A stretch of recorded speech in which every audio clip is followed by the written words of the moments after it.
Hi, I'm Sean and welcome to Studyclix Maths videos. Hopefully we can work through any problems you've had on previous questions. Let us know what you think and you can get more help on studyclix.ie.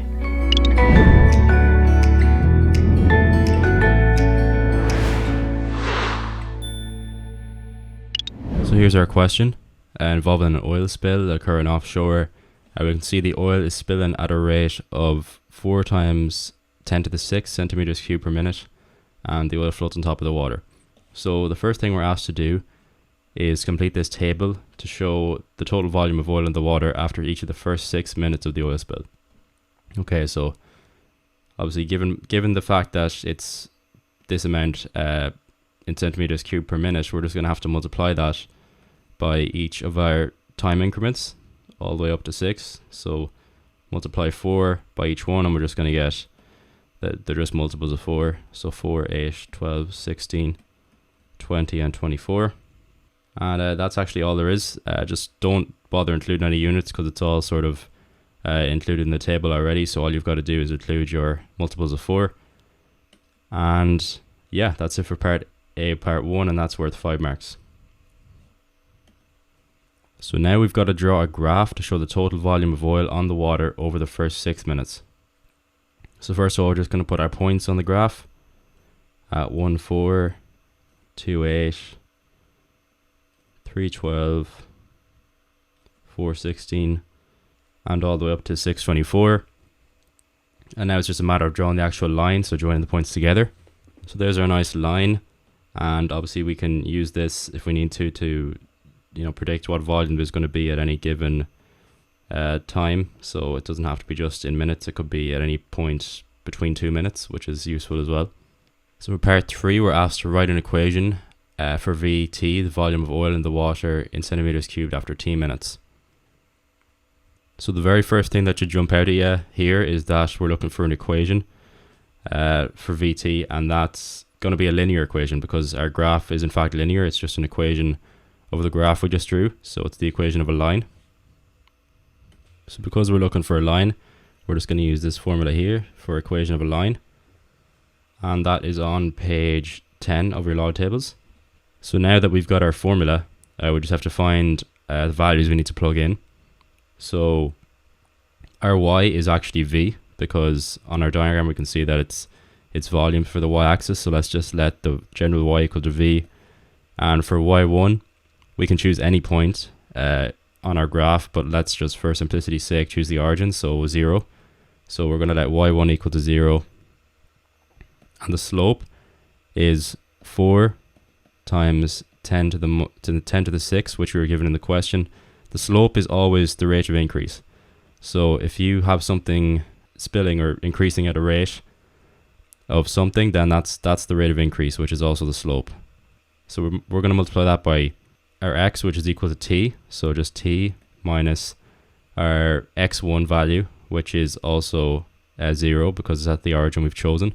So given all that, it all simplifies down to v of t equal to 4 times 10 to the 6 times t. And this is also worth 5 marks. So B part 1, the spilled oil forms a circular oil slick 1 millimeter thick. We've got to write down an equation for the volume of the oil slick in centimeters cubed when the radius is r centimeters. And it's 1 millimeter thick, as we said. So we're going to have to use a formula now for the volume of a certain object, but trying to figure out what it is. Obviously it's circular, so that helps a lot, and it has a certain thickness, so it is going to be a cylinder, a very, very thin cylinder on top of the water. So here we've got our volume for a cylinder. It's on page 5. So now it's just a matter of plugging in our values. So we don't actually know v, and what we're looking for is to get v in terms of other things. So we're just going to have v on the left. We're going to leave pi as is. And r squared, we've been given that r is left general, so just times r squared. And the only thing we know is that the thickness is 0.1. So we'll let the height equal to 0.1. And that's actually all we know. So that's all we can write for this question. And getting that out is worth 5 marks. So now we're asked to find the rate in centimeters per minute at which the radius of the oil slick is increasing when the radius is 50 meters. So straight away we're going to need to convert that to centimeters, but for now let's just focus on figuring out the rate, what exactly we're trying to find the rate of. So the rate at which the radius of the oil slick is increasing when it's 50. So we're looking for the increase in radius with time, which we can write as dr dt. So that's what we're looking for. And we have in the question dv dt. So we're given that initially, and now we're looking for dr dt. So really what we're missing is a way to get rid of the volume out of the question and just be left with the increase in the radius. So first of all, let's just write down what we know.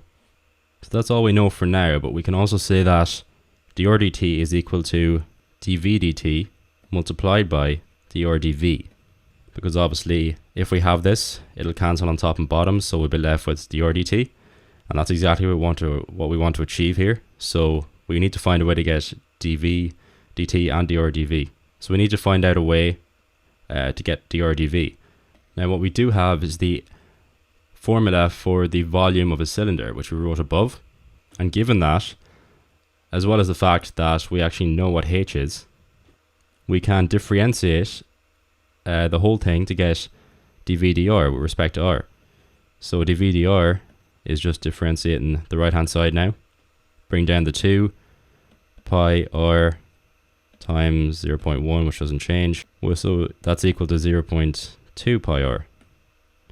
So now we've got dv dr, and we just need to flip that, or invert it, in order to get what we want, which is dr dv, which means that dr dt is equal to 4 times 10 to the 6 times 1 over 0.2 pi r, and now substituting r for 50 meters, which is equal to 5,000 centimeters, so you got to watch out for that. And our final answer is going to be 1,273 centimeters per minute. It's also important to get the unit in, because we are looking for a rate rather than just a number. And this part of the question is worth 10 marks.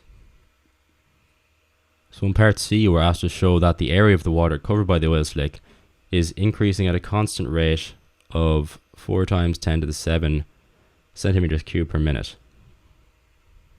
So again, we're looking for a rate of increase. It's area with respect to time, so we're looking for dA dt. So now it's just a matter of figuring out how to get dA dt given what we already know. So first of all, we need to try and incorporate area into this, and it's the area of a circle. So we'll just write out our formula. The area of a circle, A, is equal to pi r squared. Hopefully you won't forget that. If you do, it's on page 4 of the log tables. And now we're just going to differentiate that with respect to r. So dA dr is equal to 2 pi r. And in the above question, we also found dr dt, which was equal to that. And so now we actually have all the ingredients we need. We can just find dA dt given all of this information. So quite conveniently, we don't even have to invert anything here. We've got all, everything in order. We just need to multiply the two rates together like that, and everything cancels very neatly into exactly what we're looking for, which is 4 times 10 to the 7 centimeters squared per minute. So achieving that using many of the same concepts as above in part B, part 2, and that's also worth 10 marks. So finally for part D, the nearest land is 1 kilometer away from the point at which the oil spill began. We've got to find how long it will take for the oil slick to reach land, correct to the nearest hour.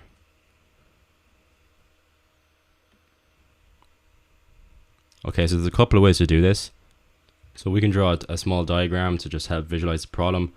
So basically we've got a coastline, and we'll let all this be grass. You can let that be wherever you live. And we're given an oil spill, which starts expanding inwards. So it starts here and it's getting bigger and bigger and bigger until it goes eventually in towards land.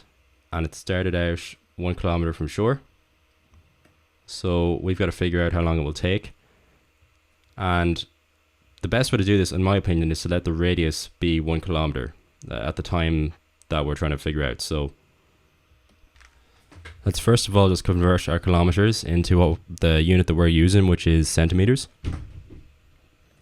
So 1 kilometer is equal to 1,000 meters, which is equal to 100,000 centimeters. So we're just going to let r equal to 100,000. So we're going to plug that back in to our formula for the area of a circle. And we're going to get pi times 10 to the 5 squared, which is equal to pi times 10 to the 10, just to keep things nice and short.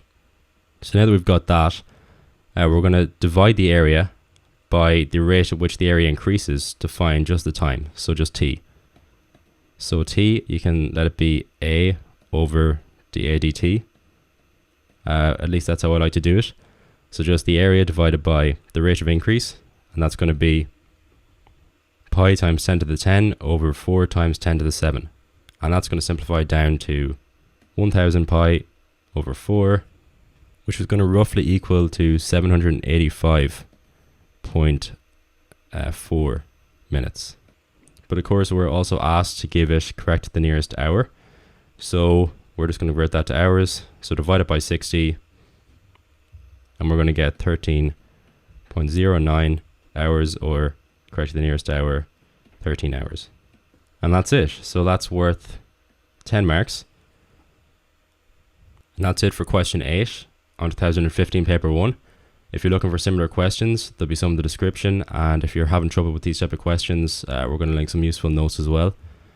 Very important that you get this down, because this was a lot of differentiation, and it's very important that you just hone up on these skills. So that's it for today. I'll see you next time.